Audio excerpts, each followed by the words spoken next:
We stay in Kenya. We're now joined by Wanjiru Gikonyo, who's the National Coordinator of the Institute for Social Accountability. She joins us now from Nairobi via Skype. Thank you so much indeed for joining us. Welcome to the program. It's quite disturbing to see something trending on social media called #CoronaBillionaires. Yes, it is. And the sad part is that, as civil society, we raised the alarm from the outset. And we would, really say that the theft of COVID funds wasn't a matter of if. It was going to happen. The only question that we were wondering is how much. Because government didn't put in place the needed accountability measures, didn't put in place the transparency measures. Of course, this is also emergency funding, so it bypasses the regular procurement, which in Kenya is still pretty weak. So because we have systemic corruption, because government institutions have been, colluding with companies and political interests at very high level, are involved in corruption even before COVID. I think to expect that this character would suddenly change on account of the pandemic, that was not going to happen.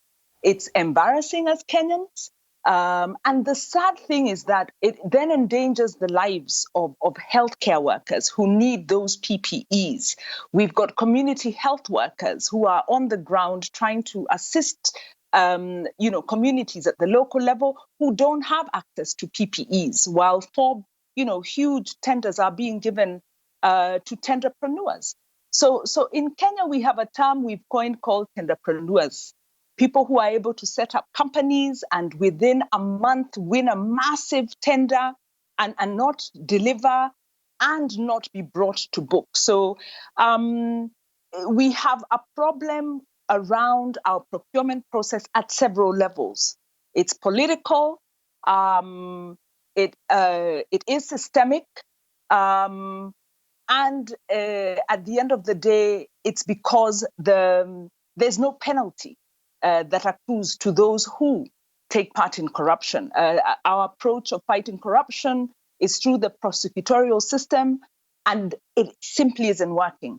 The prevention and the compliance that's needed to prevent corruption, those systems are way too weak, and they've been undermined by political interests. So actually, we say Kenya is in a state of capture, and our only saving grace is that the COVID outbreak in Kenya, the level of infectiousness of the virus wasn't as high as it was in other countries.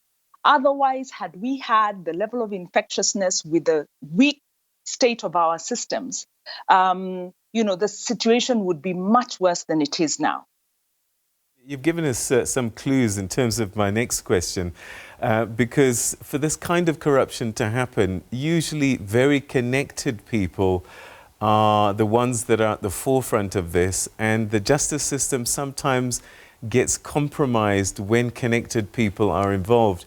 Do you have any confidence that the big fish, as it were, will be brought to book in this current wave of corruption in COVID-19? Personally, no. I do have some hope that because the country, the level of outrage is something we don't normally see in Kenya. Unfortunately, in Kenya, we've become desensitized to corruption. We talk about it, we laugh about it, we are angry about it, but we've really become desensitized. But because of the present circumstances, the country is fully trained, and you've seen the demonstrations, coming out around this step. What I hope will happen is we will get more funding for healthcare workers, because not only do we have corruption where money is needed, but there is also underfunding of healthcare services, especially at the local level. So I hope this will allow more money to get into the system. In terms of transparency with the president's statements, we've heard it before. We've heard it many times. The president, like I say, in Kenya, we are looking at corruption as a matter of capture of the state because of the relationship between political interests and government officers from the highest level. So we've had huge corruption scandals around some of the big loans that we've taken for large infrastructure projects, and this kind of cascades. So will the president crack the whip? It waits to be seen.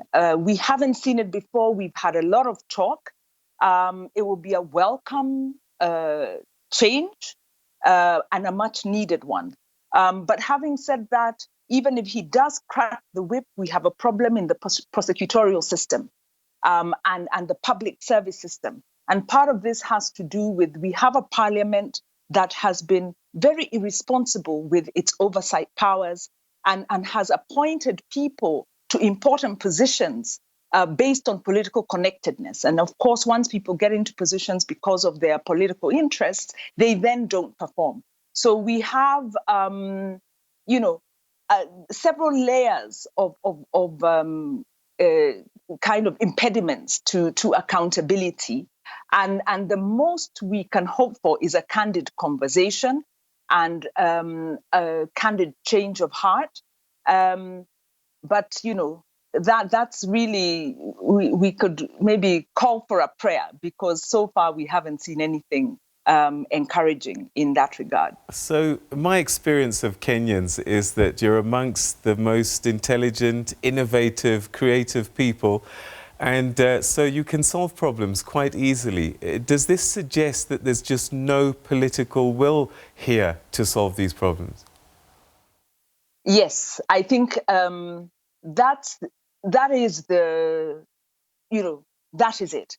And if I haven't put it that clearly, possibly it's because as a country, we are grappling with the implementation of a constitution. It's been 10 years now, a devolved system. Health is a devolved function. And this corruption comes in the context of the fight for corruption, fight for devolution, where the function of procurement of these supplies is supposed to have been decentralized, but it hasn't been because there are forces in government that need to keep large procurements around health centralized. And 3 years ago, we witnessed an almost 8-month-long strike in the healthcare system. And the genesis of that strike could not be traced. And so from where we sit in terms of monitoring devolution, monitoring the resistance to transfer money to the local level where it's more accountable, monitoring national government holding huge resources at the national level to allow procurement, we say yes. The Afya House, as we call it, which is the health ministry, has a history of large corruption scandal. And around health, we have huge resistance to decentralize important procurement decisions. So yes, there is a state of capture.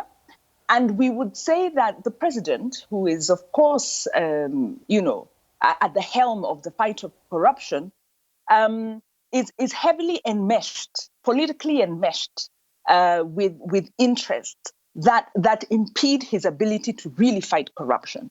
So the fight against corruption, which has picked up some level of traction, we see is selective, is not consistent, is not able to push cases through the court in a timeous manner. We've seen some legislation passed recently in this regard, but it comes in a context where some of these tenders are being awarded to parliamentarians. So until we deal with conflict of interest, until we deal with the state capture, political interest, until we unravel that, then really we're treading water. We're treading water. We're having good talk, but the action cannot be commensurate to the effort being put in. So one of the pillars and institutions in a lot of countries across the continent that can help manage corruption, particularly with state institutions, is the Auditor General's Office. Has that collapsed in Kenya then, or are they just not doing their job? What's the problem? Well, that's an interesting question. We've just had a recent appointment of the Auditor General, having had the office vacant for almost, I think it's about 8 months, almost going on to a year since the previous Auditor General vacated. And the reason for the delay in appointment was because the president and parliament were looking for a candidate with whom they could resonate. They stopped the process that was duly conducted. And so this is the point I was making, where we see between the president, between parliament, we have seen public appointments to critical public offices being made on the basis of patronage, on the basis of people who are deemed to be accommodating of the state. The previous Auditor General was extremely professional, extremely strict, you would say, lacked adequate resources, and had a very difficult time. So in Kenya, we have a unique situation where we have a ruling administration that is a serial violator of the Constitution, that fight institutions that are trying to exercise oversight. So, it's really ironic when you have a war against corruption and the Auditor General and the judiciary are actually under attack from the office of the president and from the ruling party in particular. So at the end of the day, it whittles down to there being political interests. And whereas I'm sure the president would like to fight corruption, he's enmeshed in these political interests and the economic interests. And so he can only speak. But when it comes to the action, actions speak louder than words. And so the example being set is really telling public officers, well, get it while you can. And so our oversight systems are really not performing as they should under the Constitution. All right. Unfortunately, we've run out of time, so we're going to leave it there. And sadly, this is a story that can play out across the continent, a number of countries dealing with the same issues. And I would even say that Kenya might be even better than a lot of countries. So, yeah, let's hope that solutions can be found, the political will can be brought to bear, and that we can save lives, because people certainly are getting caught up in this. Thank you so much for your insights and clarity tonight. Thank you. Thank you. All right. Okay. That's a view of corruption, particularly around COVID-19 in Kenya, something that we're grappling with ourselves here in South Africa. And it's sad because last week I was talking to a doctor in Kenya who was telling us that they are getting paid late. And so you've got a doctor who's not got healthcare, adequate healthcare, finding out that a lot of the funds are going into people's pockets. We'll have more for you on The Globe after this.